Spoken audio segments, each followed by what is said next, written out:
জামাতের মুখে স্বাধীনতার কথা, এটা হচ্ছে মানে 2 দিনের শিশু বাচ্চার মুখে বুলি শোনার মতো কথা।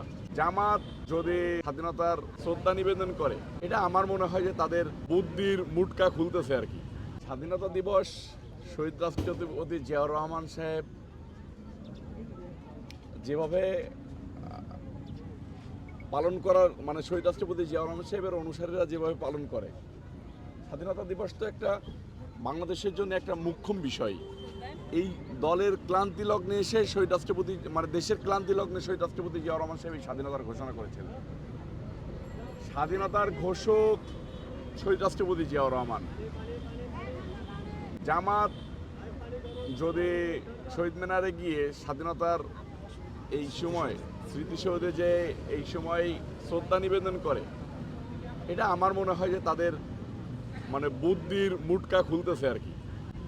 তো আমরা দেখেছি, আমি কালকে জানি যেমন মাদারীপুরের একজন এসপি আছে, উনি শ্রদ্ধা নিবেদন করেন না দেখে 26শে মার্চের শ্রদ্ধা নিবেদন করতে হবে, সেই কারণে উনি ওইখান থেকে কালকে দ্রুত মানে ডিসপাস নিয়েছেন।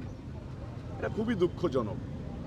স্বাধীনতা দিবস বাংলাদেশের মানুষ সারা জীবন পালন করবে, আপামর জনসাধারণ যারা দেশকে ভালোবাসে।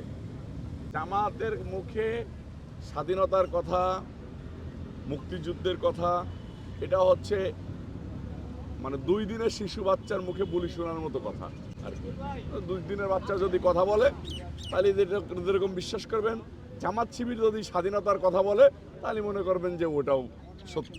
তো 2 দিনের বাচ্চা যেরকম ঠিক কথা বলতে পারে না, জামাত শিবিরের মনে বাংলাদেশ কখনো স্থান করে নেয় না। তাদের মনে থাকে পাকিস্তান, তাদের মনে সবসময় থাকে বাংলাদেশের বিরুদ্ধে একটা ষড়যন্ত্র সবসময়।